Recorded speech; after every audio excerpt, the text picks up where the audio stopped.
Hey everybody, welcome to the Hogwarts Legacy Gameplay Showcase. I'm Chandler Wood, Community Manager here at Avalanche Software, and I'm honored to introduce you to our panel today.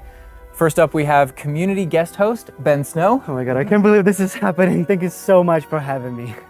And from the Avalanche team, we have game director, Alan Tu. Hello everybody. And systems designer, Mackenzie Toner. Hi. And finally, just off screen capturing gameplay for us, Andrew Coram. Today we'll be giving you a taste of the open world via broom flight, a deeper look at combat using the Dark Arts Battle Arena, and a look at your personalizable home within Hogwarts, the Room of Requirement, where we may even see some beasts. And we're starting right where we left off in our last gameplay showcase, just outside Hogwarts, which I love that you can walk out of the castle after walking through everything and then just come out here and take off on your broom out into the open world. And Alan, I know that's something that you particularly like about Hogwarts Legacy too. Yeah, I'm a big fan of just being able to hop on the broom and go anywhere. There's something about kind of like the sensation of everything being open to you, and just I love the proximity that I can get to things. I love flying close to the ground, and I kind of wanted to talk about it just because I feel like the brooms are fun for me, not just because of all those feelings of exhilaration, but because they're not just, I have a broom and it's done. I actually kind of like some of the mechanics in it. So you see in the lower right, there's a meter there, and occasionally as Andrew's kind of flying up or flying down, you might notice it draining or not. And this isn't the present day where all the broom technology is well known and advanced and everything that we know and love. This is an earlier time where they're still trying to figure out, we're not at the 3000 yet, we're at the 11. So. Oh my goodness, I'm just so speechless right now because this is just so beautiful. The world just looks so, by the way, the broom, is that like the only one, or can you like upgrade that broom to go faster? Yeah, so we have a shop in Hogsmeade, actually a broom shop. And so that sells a variety of different brooms. And it was important to us that the player could customize themselves based on their own aesthetic. So they're purely cosmetic, but if you talk to the shopkeep and help him out, he'll actually sell upgrades.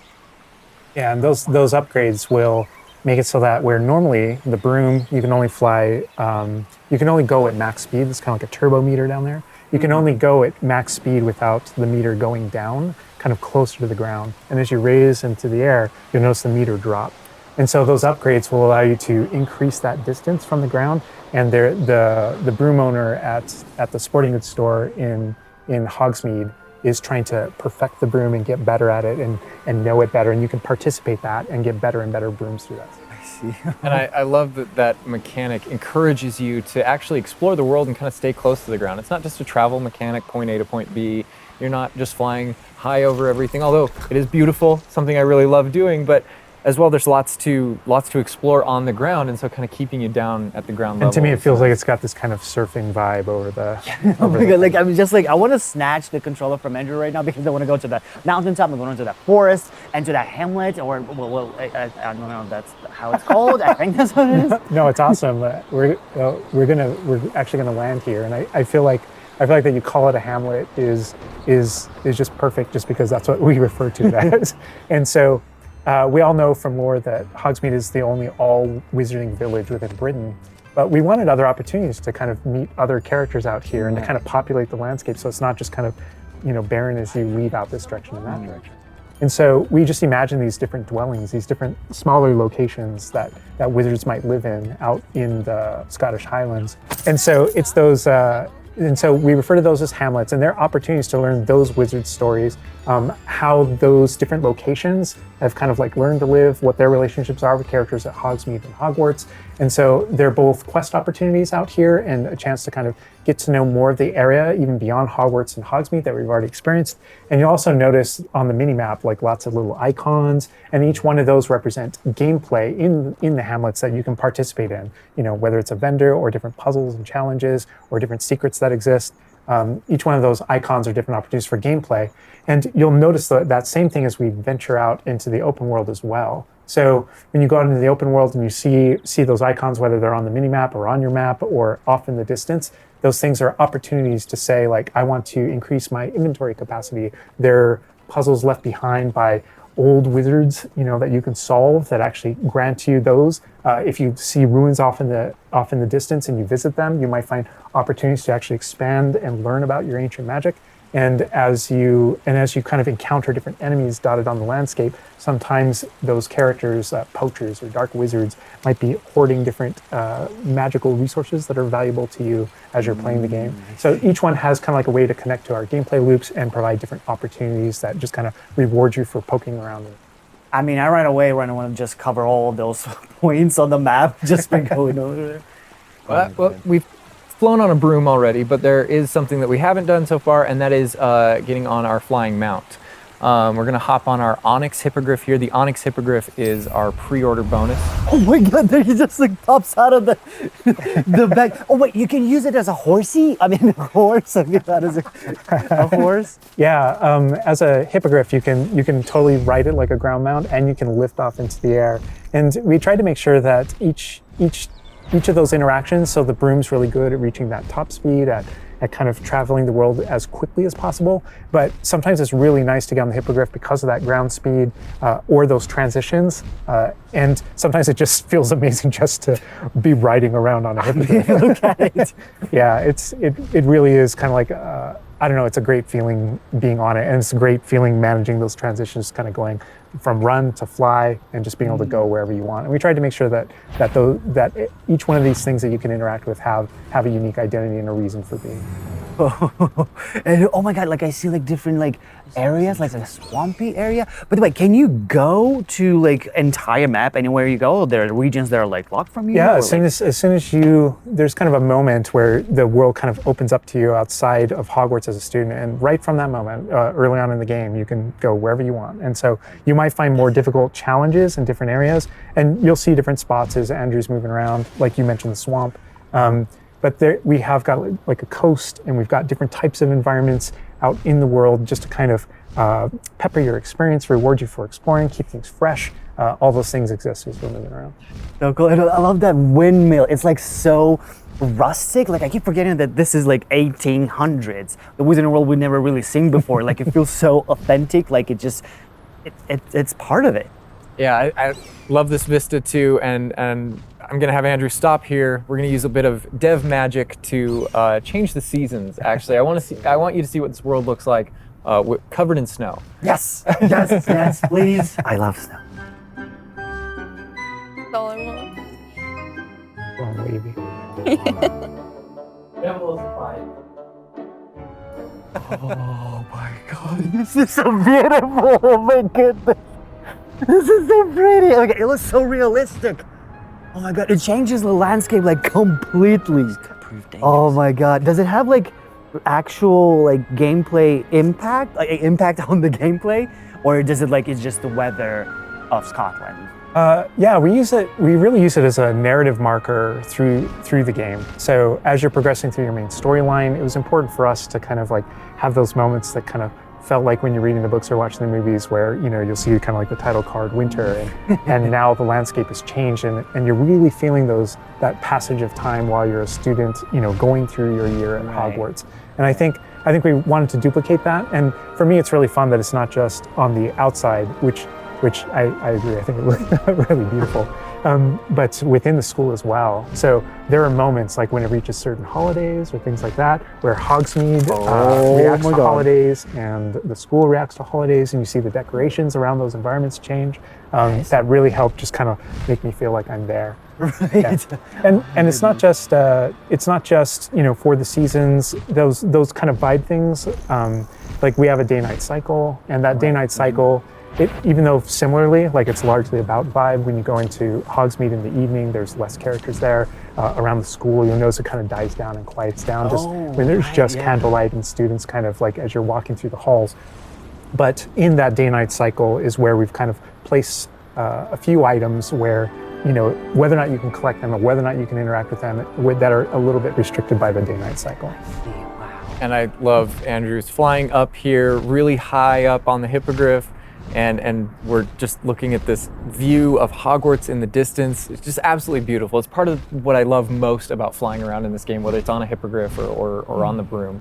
I mean, you talk about going anywhere and things that you can see in the distance, and that's one of I still can't get over, like, no matter, I played this so much, but I still can't get over the fact that I can see Hogwarts out there, and there's just something beautiful about knowing that all of the things inside of it, the classrooms, the students, the professors, all the places I can go, I can just fly my hippogriff, land in the courtyard, enter the front doors, and just walk, to the library, to class, or to greenhouse, or to my common room, that it's all contiguous and just kind of like one space is still exciting to me after all this I mean, time. I'm just I'm speechless right now. It's just absolutely beautiful. It's just, oh my God. As much as we want to spend a lot more time out here just flying around, experiencing the world, I think this is a great opportunity to switch over to combat. And last time we gave you kind of an intro to combat. This time we're going to really go a lot more of a deep dive on using the Dark Arts Battle Arena, which is part of our deluxe edition.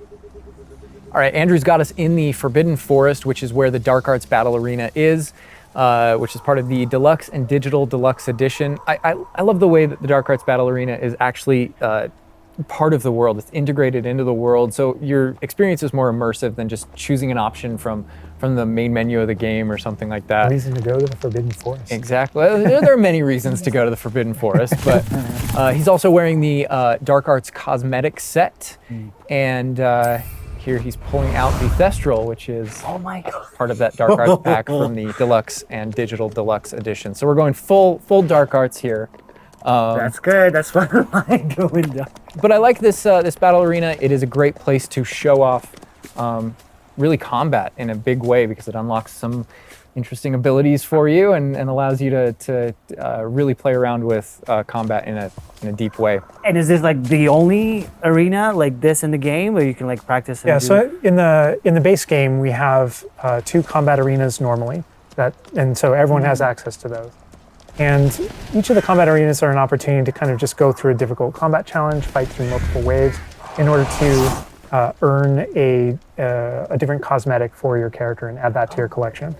In the case of that's no different than the Dark Arts Battle Arena. That's also true, the combat arena. But one of the things that we're excited about in the Dark Arts Battle Arena that people can do is you come in preloaded with different abilities. So the unforgivable curses are something that everyone's going to have access to through the base game and going to be able to earn, and they can make choices in order to kind of like add that to their repertoire, and they can also commit to that down with certain talents and things like that. When you play the Dark Arts Combat Arena, you actually have access to all those things as kind of like a way to test them all. And so it's a chance to kind of like tour and play with the Dark Arts and decide whether or not that is a path that you kind of want to go down. But yeah, everyone has the same ability to explore the Dark Arts. This is just kind of like a way of previewing.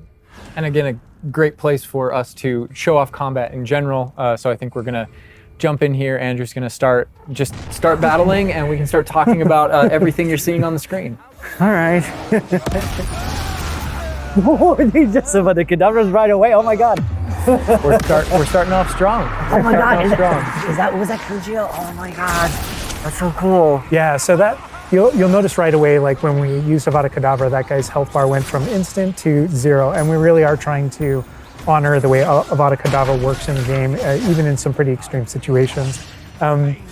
You'll notice that like the meter takes up a lot longer to a little kind cooldown. of build up as a way to kind of deal with its extreme power, just so that it's still fun to use. And then there's some ways that we'll probably talk about to adjust that.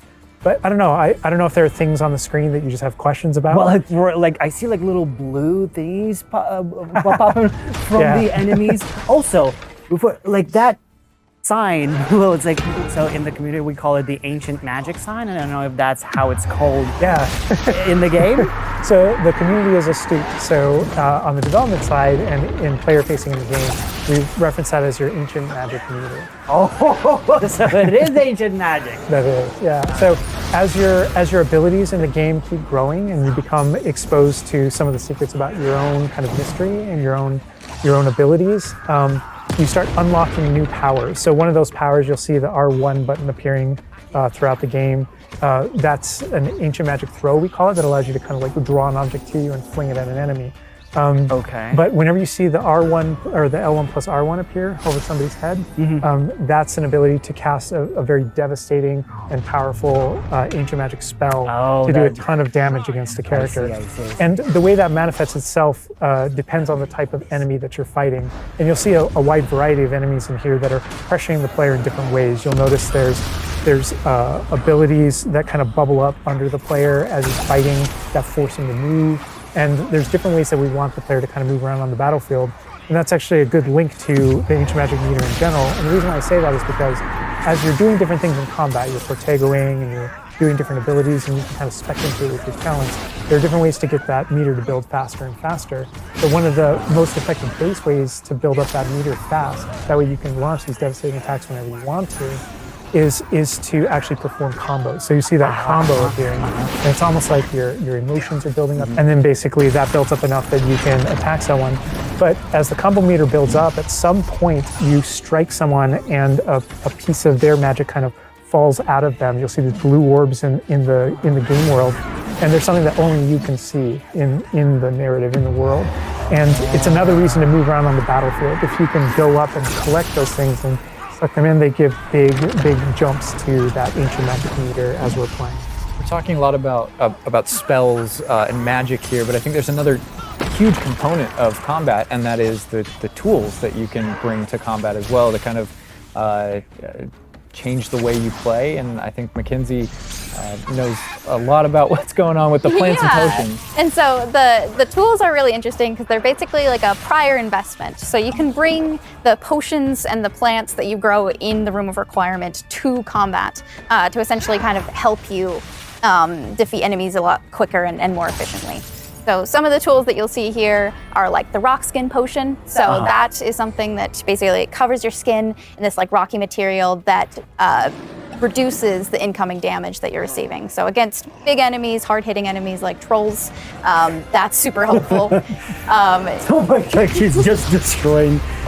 The troll just collapsed from one of the cadavers.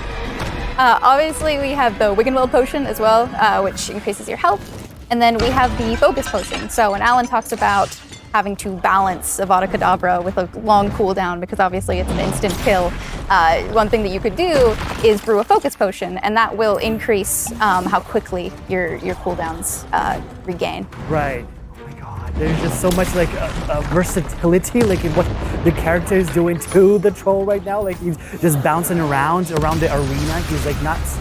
And the troll makes him move around too, looks like. And I love that our plants are violent. Yes, and so that's like when we were talking about the setup of the arena, you also have plants that you can fight with. And so we have things like the venomous tentacula that you can put down, and it acts like a turret, and it just kind of shoots enemies around the battlefield.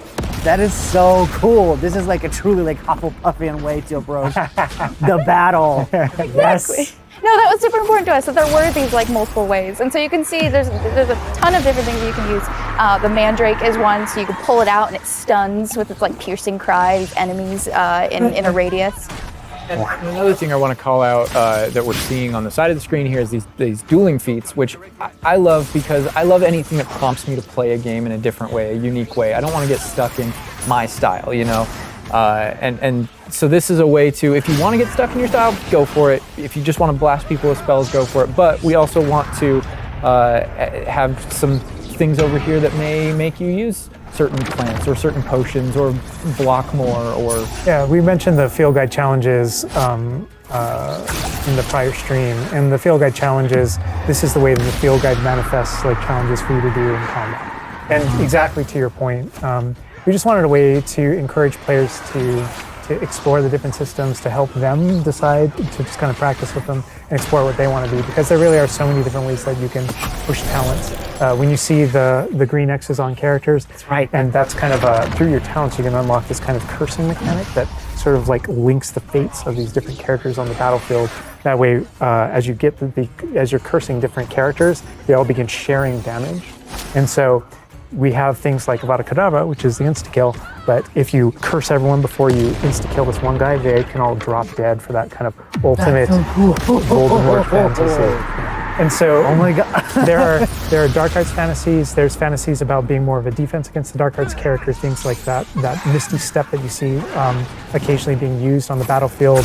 And we can also spec into our potions and plants to make them more powerful and more efficacious. So it's Wow. all about which type of player you feel like you are and whether or not you want to play with prep, on the fly, or with deliberation, and those are all different options. That is so cool because like it's like I see so much like going on the stream, just so much complexity, and I want to just try it myself, like which style works best. I mean, I feel like it's the dark arts is going to be the easiest route, but You're that our ancient audience. magic, to be honest, feels like much more powerful than just the dark arts. Yeah. To be fair. And speaking of plants and potions, we're going to be putting the dark arts away, put those unforgivable curses away, and heading to the Room of Requirement, which is your home within Hogwarts, a personalizable space that actually has some utility as well, where you get to brew things and grow things and also care for some beasts. All right, Andrew's got us in the Room of Requirement, we kind of went casual mode on the outfit here, wearing a nice jumper. And I think that's a good jumping off point for the personalization of the space as well. Not just your character and the visuals of your character, but actually this space is a place that you can make your own. Yeah, it was super important to us that this space really did feel like your reflection as a wizard. So you can change the architecture in here. What? Different themes throughout, starkly different themes, to really just hammer home that this is yours. You Oh can my change- god, what? This is beautiful. We never expected that to be. Oh my god.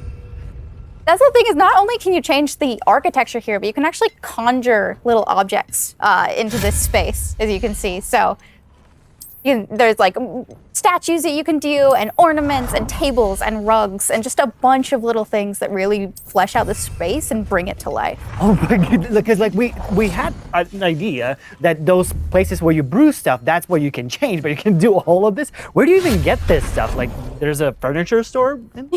Yeah, so we call them conjurations. And the conjuration recipes can be purchased at Tomes and Scrolls in Hogsmeade. But also as you engage in different types of gameplay throughout the world, you'll be rewarded with different objects. That's so cool. And you change color? You can change the color, you can change the size of it, and you can place it basically anywhere. Oh my god, it's so tiny. It's like for Baby Niffler. And I love how the system too is designed. It's not mechanical; it's immersive, and so you get the magical effect of conjuring it in, and you're actually doing this in the world as your character. But the way you've blended like that gameplay with the immersive design of personalizing Oh the my space. god, like, and I love the animation, how it like appears, like it's not just like there, it's like it almost like it apparates. It is really quite beautiful, and that was the thing, is we wanted that to look really nice because the magic in the wizarding world is everywhere. It's physical, it's kinetic, and it's whimsical. We really wanted to nail that whimsy in this space. Another thing that I wanted to discuss is that not only can you like conjure things and you can change their look, but you can do that with the utility objects as well. So you can see that we have planting pots and potion stations, and you can change the look of those as well. And these are the areas where, as we had mentioned previously, you'll be growing your plants, you'll be brewing your potions. Right. So while you're also doing these like kind of nurturing based activities, this is also the space where you would bring your gear to be identified and gear to have like rates put on it, which I believe Alan can talk to. Oh. Yeah, we keep bringing up appearance and how it looks, and on a, like in the game you can look like anything you want to whenever you want to, but the player will be finding different types of gear, that we call it, as you progress through the game. And essentially we just know that clothes and different items in the wizarding world can have different magical properties. And as you explore and as you adventure and as you defeat enemies, you're going to be finding different pieces of gear that have different abilities, and that can help you in your journey and are a major part of you kind of growing as a wizard and advancing as a wizard.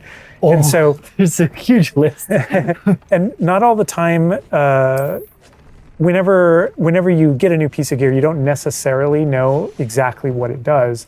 And so there is a station inside of the room of requirement that you can conjure. It's one of the first things you conjure, called an identification station, where you can actually bring that gear that you're uncertain about and learn what its abilities are. Right, yeah, that's so cool. And then as the space advances even further, and the space will eventually grow its own rooms, and you're going to get new recipes, like Mackenzie's talking about, all these different things keep expanding. And as it expands, eventually you're going to earn what we see here, which is called a loom. And when you set up a loom, it's an ability to essentially customize exactly which magical properties are on your gear and take any piece of gear and adjust its properties and to tweak what it does. And I mentioned earlier that you can make anything look like anything. The collection of appearances, we call it, or cosmetics, we've been referring to it in this stream. Those types of things you can use, and you can apply a look to any other look. So if you get a piece of gear, you put it on, you look like that, but you can change it to look like whatever you want.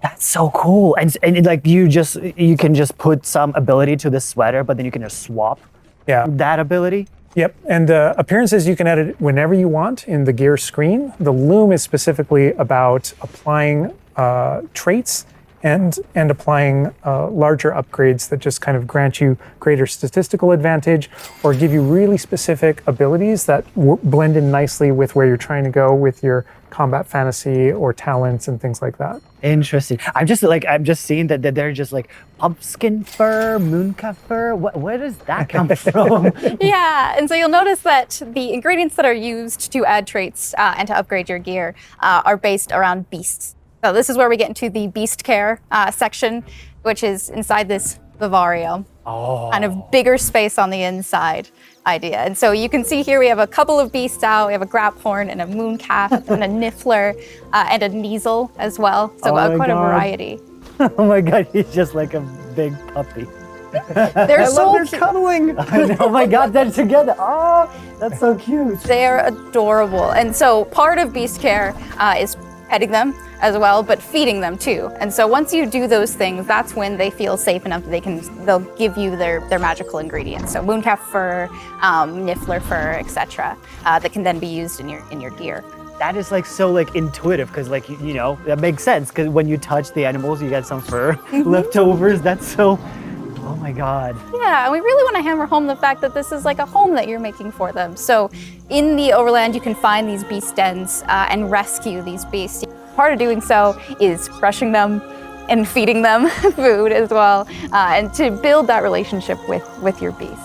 In addition to be able to care for beasts, you can actually conjure things in this space as well. The house, the cottage. Yeah, right.